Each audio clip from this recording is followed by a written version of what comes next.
Corrupt sheriff sold a deaf girl at auction.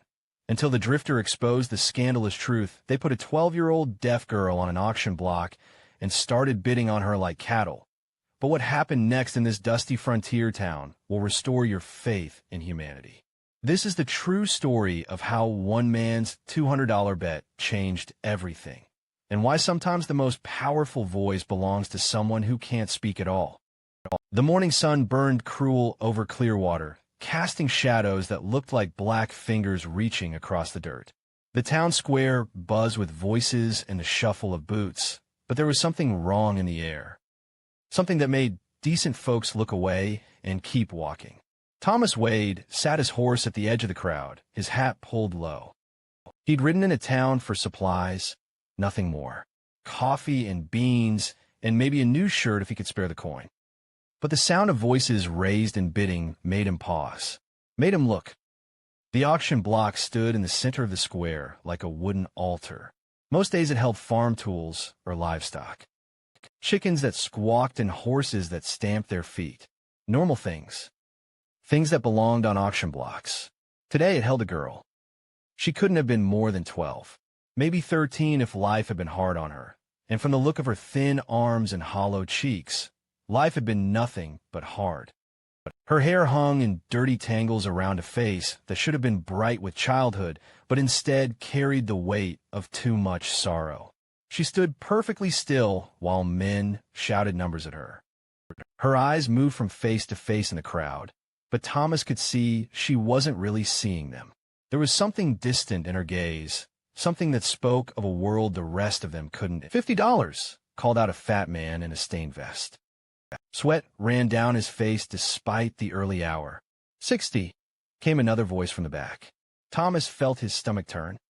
He'd seen slave auctions before the war, when he was just a boy traveling with his father. The same hungry looks in men's eyes. The same way they examined human flesh like it was horse flesh. This was different, but the same. Legal but wrong.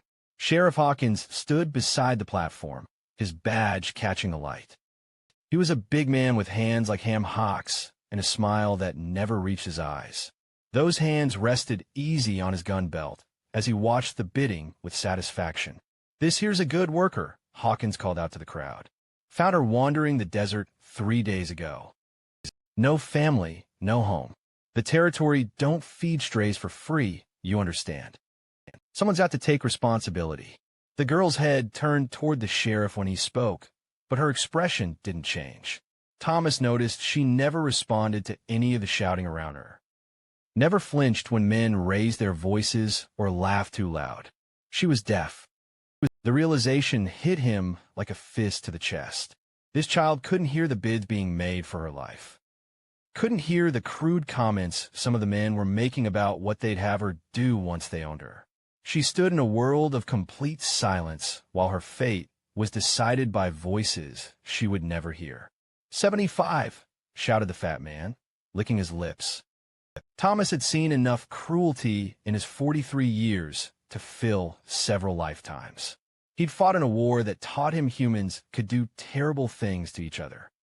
He'd watched good men die and bad men prosper. He'd learned to keep his head down and his thoughts to himself. But watching this girl stand so still and quiet while men bid on her like livestock, he felt something crack open inside his chest. Something he thought was dead and buried. 80 came a new voice. Thomas turned to see Jake Morrison step forward. Morrison ran a saloon 3 towns over, and Thomas had heard stories about what happened to the girls who worked. None of those stories ended well. The girl's dress was too big for her thin frame and patched in a dozen places. Her feet were bare and dusty. Someone had tried to clean her up for the auction, but you could still see the desert on her. In the way she held herself apart from everything around her. In a careful way, she watched every face. Sheriff Hawkins grinned as the bids climbed higher. "That's what I like to hear, gentlemen. This one's young and strong. Got plenty of working years left in her." Thomas found himself studying the sheriff's face. There was something too eager in his expression, too pleased with himself, like a cat that had caught a particularly fat mouse. A man in a black suit had been standing quiet through most of the bidding, but now he stepped forward. $100, he said in a voice that cut through the crowd noise. The other bidders fell quiet. $100 was serious money, more than most folks saw in 6 months. Well now, Sheriff Hawkins said, his grin getting wider. Mr. Patterson, that's a fine bid.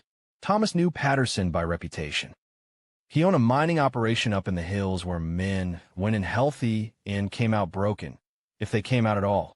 The story said he worked his people like animals and buried the ones who couldn't keep up in unmarked graves. The girl stood through it all like a statue. Her hands hung at her sides, small and still.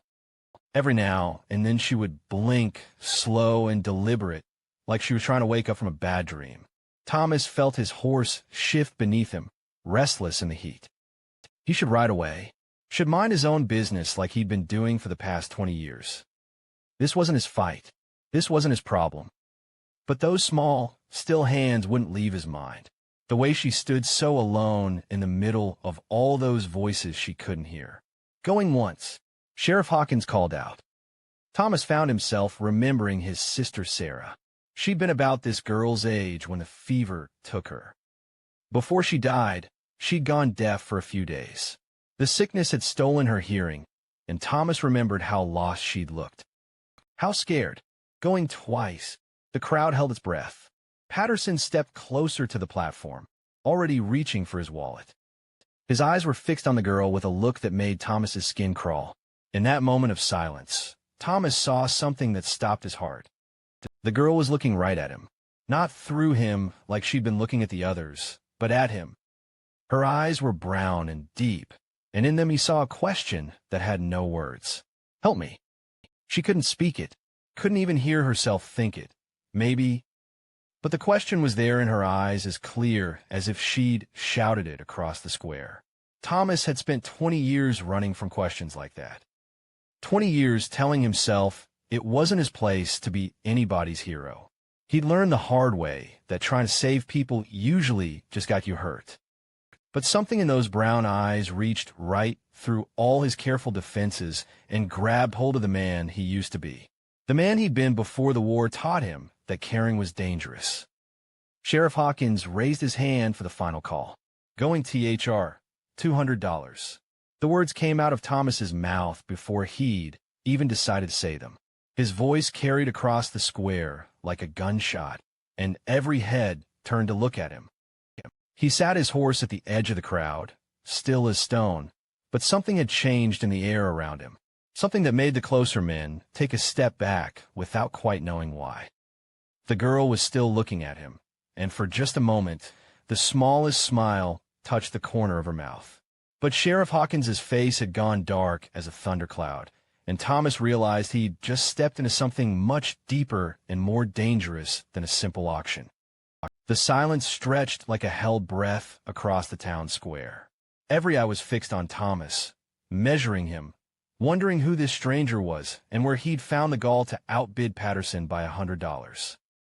The sun seemed to press down harder, and dust motes danced in the still air like tiny spirits.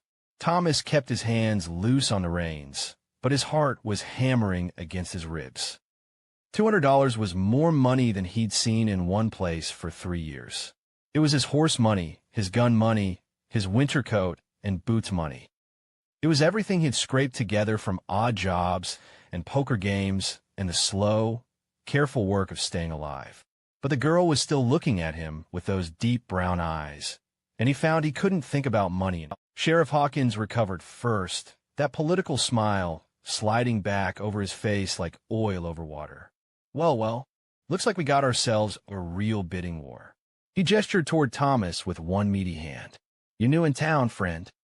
Don't believe I caught your name. Wade, Thomas said, his voice carrying clear across the square. Thomas Wade. Mr. Wade. Hawkins made the name sound like something distasteful. That's a mighty generous offer for a stranger. You sure you got that kind of money? Thomas reached slowly into his vest pocket, making sure everyone could see his movements. The last thing he needed was some nervous fool thinking he was going for a gun. He pulled out a leather pouch and held it up so the coins inside clinked together. I got it, he said simply. Patterson stepped forward, his face flushed red above his black suit. "Now wait just a minute. This is irregular. You can't just ride into town and—" "Can't what?" Thomas cut him off. "Bid at an auction?" He looked around the crowd, letting his gaze rest on each face. Thought this was America. Thought any man with the money could bid. Some of the men shifted uncomfortable on their feet. A few nodded, though whether in agreement or just nervous habit, Thomas couldn't tell. But he could see he'd made his point. In front of all these witnesses, they couldn't very well say a stranger's money was no good. Hawkins raised both hands like he was calming a spooked horse. "Course it is, Mr. Wade. Course it is. Just caught us all by surprise, that's all." His eyes narrowed as he studied Thomas more carefully. "You look familiar. You sure we ain't met before?" Thomas had been careful to stay clean-shaven and keep his hat pulled low, but men like Hawkins had long memories for faces, especially faces that had once been on wanted posters, even if those posters were 20 years old and the crimes were pardoned after the war. "Don't think so," Thomas said. "I'm just passing through."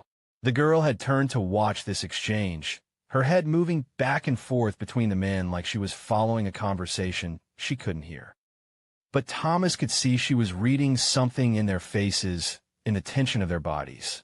She knew this was about more than money. A tear slipped down her cheek, so small and quiet that Thomas almost missed it. She wiped it away quickly with the back of her hand, but not before he saw the fear there. The terrible knowledge that grown men were deciding her fate while she stood powerless to even know what they were saying.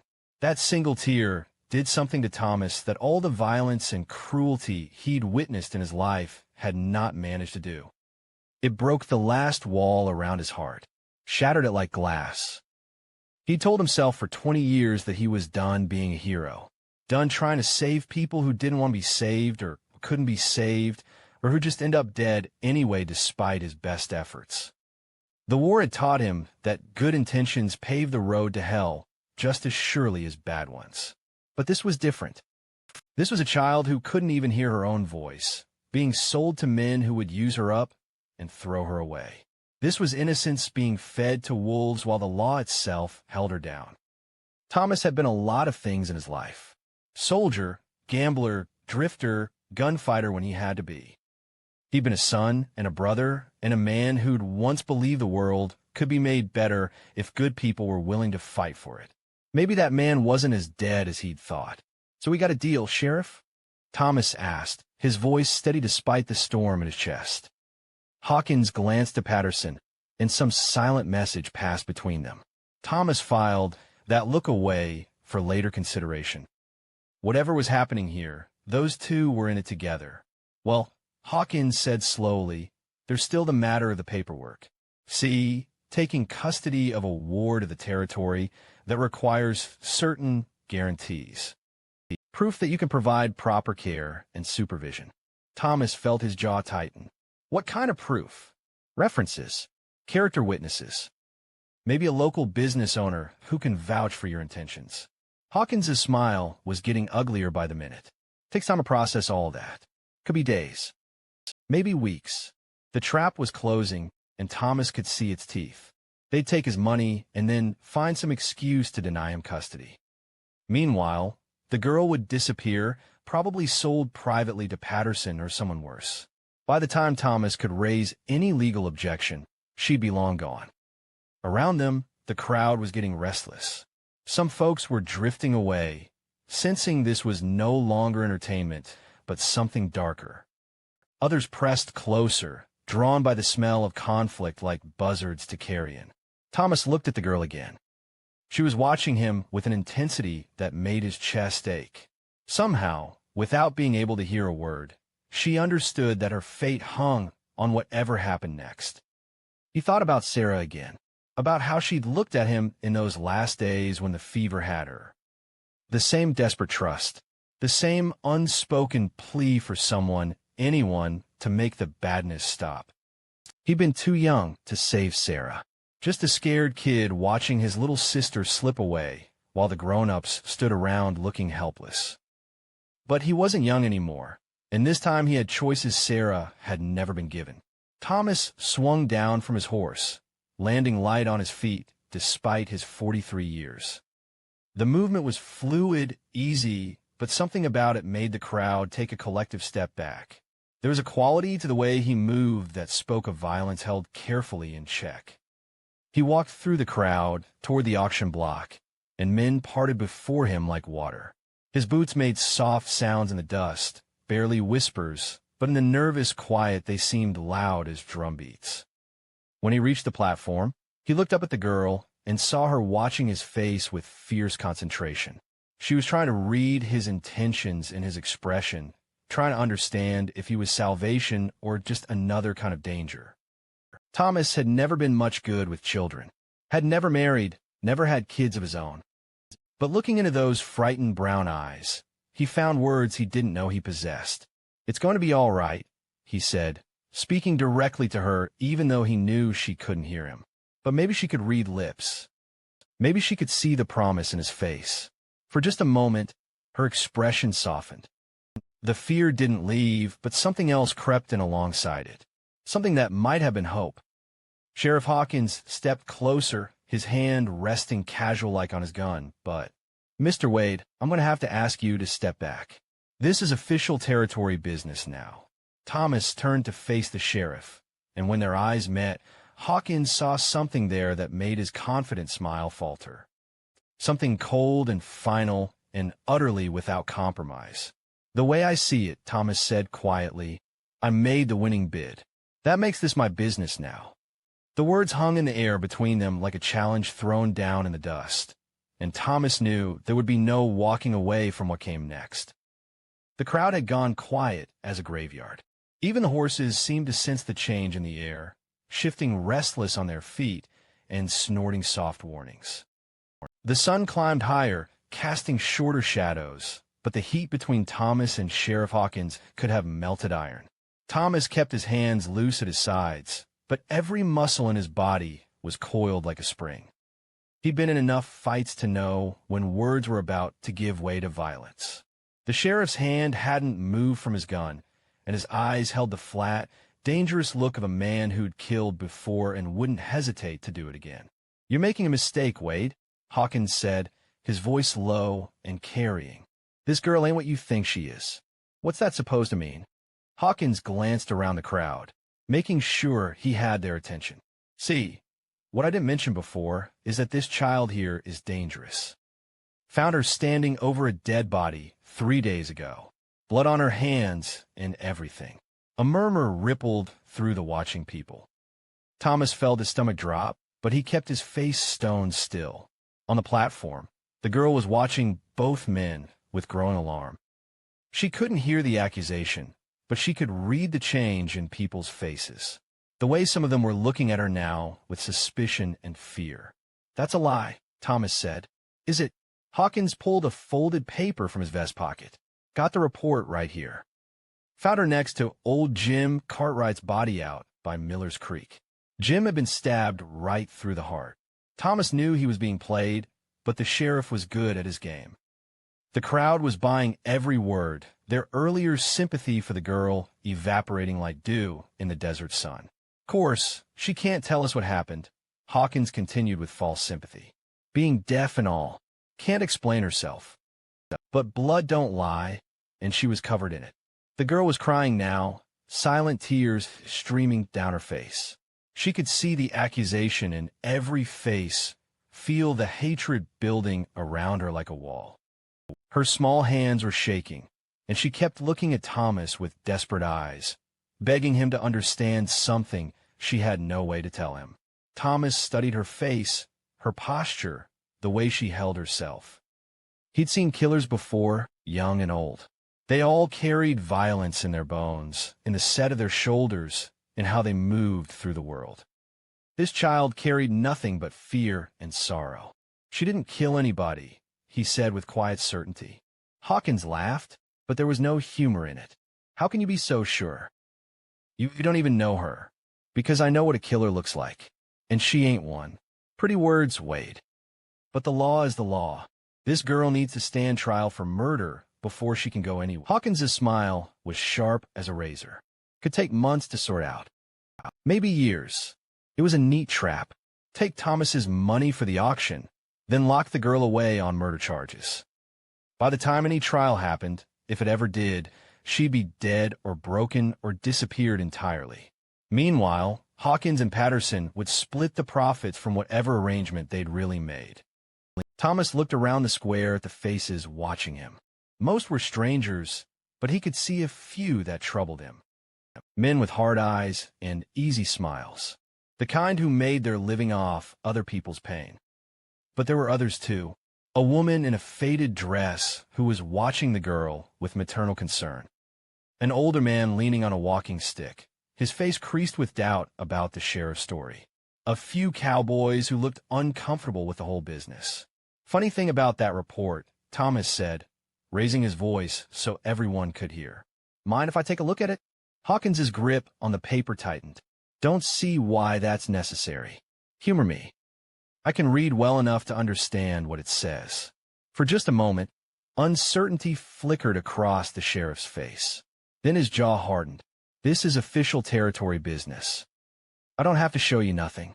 That's so. Thomas took a step closer. Because the way I understand it, if this girl is accused of murder, she's got a right to know what she's being charged with. And since she can't hear you tell her, somebody ought to read that report out loud, so she can see the words on their lips. A few heads in the crowd nodded at that. The woman in the faded dress spoke up. That sounds fair, Sheriff. Hawkins shot her a look that could have curdled milk, but more voices were joining in now. The older man with the walking stick called out, "Let's hear what that paper says, Hawkins." Thomas could see the sheriff calculating odds, trying to figure out how to get out of the corner he'd painted himself into. The paper in his hands was shaking slightly, and sweat was beading on his forehead despite the morning coolness. "All right," Hawkins said finally. "All right, I'll read it." He unfolded the paper with deliberate slowness.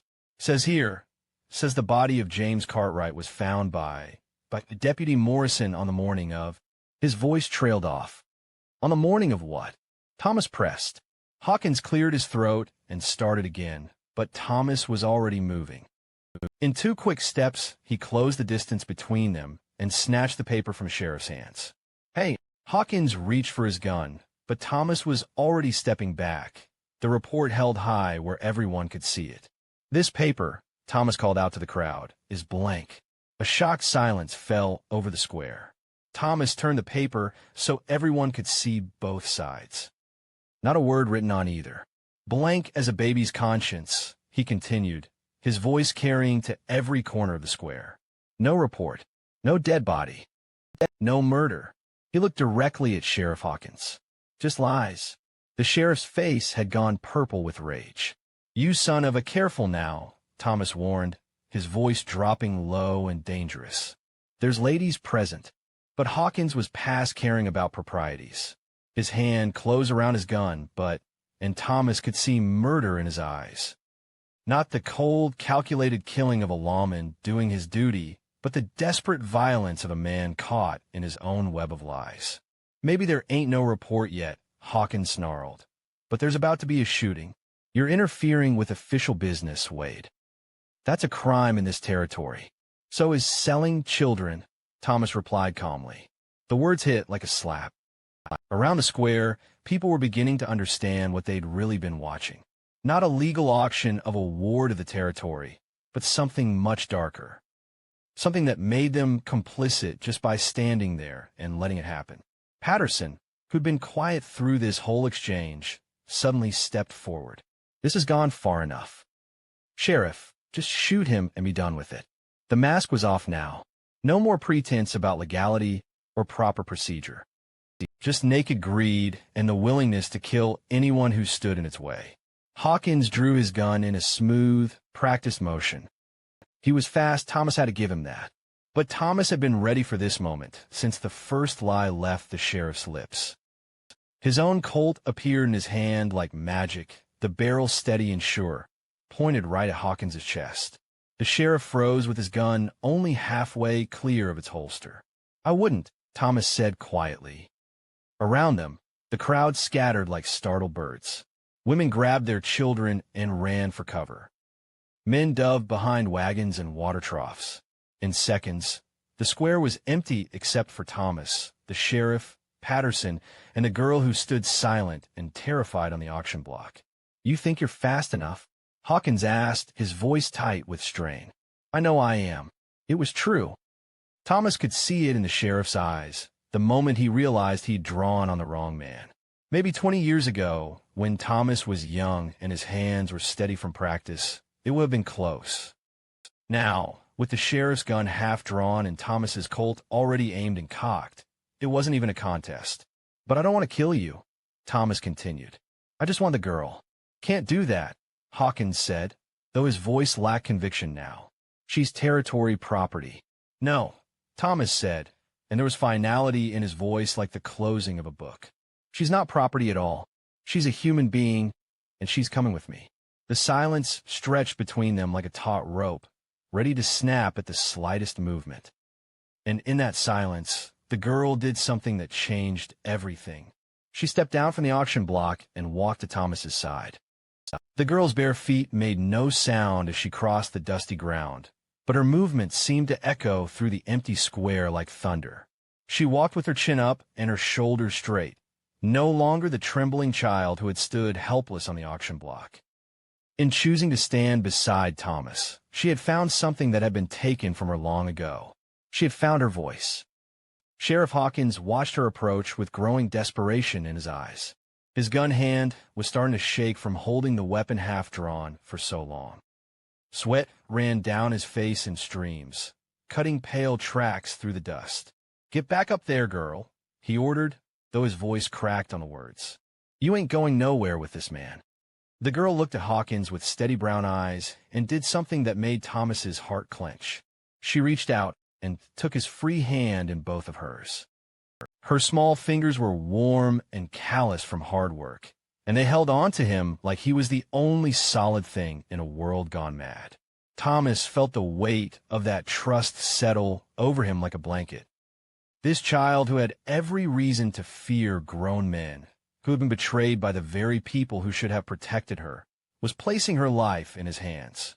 The responsibility of it was almost crushing, but it was also the most precious gift he had ever received. "You're making a mistake that's going to get you both killed," Patterson said from where he stood behind the sheriff. His face was pale with rage, but there was fear there too. Fear of what would happen when word got out about what they'd been doing. "There's more of us than there are of you, Wade." Thomas smiled, but there was no warmth in it. "That's so? Where are they?" Patterson's eyes darted around the empty square. The men who had been bidding on the girl had melted away when the guns came out. Fair-weather friends who were brave enough when they thought the law was on their side, but had no stomach for real trouble.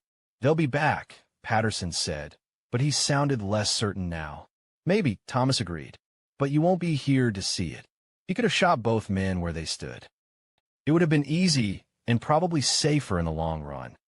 But killing them wouldn't undo what they'd done to this girl, or to however many others there had been before her.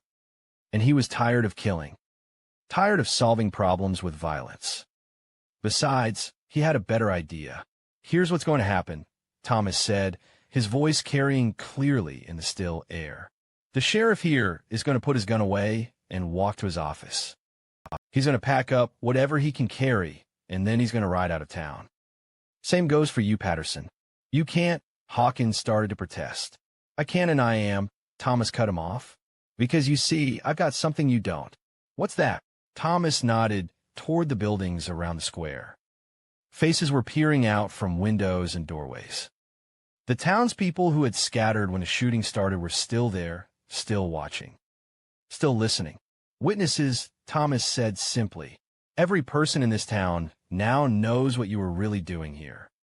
How long you think it'll be before word spreads? How long before the territorial governor hears about sheriffs selling children to the highest bidder?" Hawkins's face went white as bleached bone. The territorial government took a dim view of corruption in their appointed officials, especially the kind that made headlines in Eastern newspapers. The kind that made decent folks back east wonder what sort of lawless hellscape they were funding with their tax dollars. "You got no proof," Patterson said, but his voice was weak. "Don't I?" Thomas reached into his vest with his free hand and pulled out a small notebook. Been writing down everything I've seen since I rode into town. Names, dates, what was said, and by who. Even drew a little sketch of that blank paper you called a murder report. It was a bluff, but a good one. The notebook was real enough. Thomas used it to track poker debts and horse trades, but didn't contain anything about today's events. Still, watching their faces, he could see they believed him. More importantly, he could see the townspeople believed him too. And that was all that really mattered. Of course, Thomas continued conversationally. I suppose I could be convinced to lose this notebook. Memory's not what it used to be at my age. Might forget all about what happened here today. He paused, letting that sink in. But only if certain folks were to disappear and never come back. The girl was watching this exchange with fierce attention, her eyes moving from face to face as she tried to read the meaning in their expressions. Thomas squeezed her hand gently, and she looked up at him with something that might have been the beginning of a smile. Sheriff Hawkins looked around the square one more time, searching for allies who weren't there, for options that didn't exist. Finally, his shoulders slumped in defeat. He holstered his gun with shaking hands. "This ain't over," he said, but even he didn't sound like he believed it. "Yes, it is," Thomas replied. "It's been over since the moment you put that child up for sale."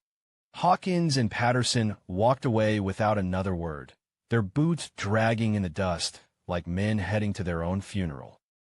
They would pack quickly and ride hard, Thomas knew. Men like that always did when their schemes fell apart. By sunset, they would be just bad memories and cautionary tales. The girl watched them go with wide eyes, as if she couldn't quite believe they were really leaving. When they disappeared around the corner of the general store, she looked up at Thomas with a question in her face. "They're gone," he told her, speaking slowly so she could read his lips. "You're safe now." She nodded once, sharp and certain. Then she did something that broke his heart all over again.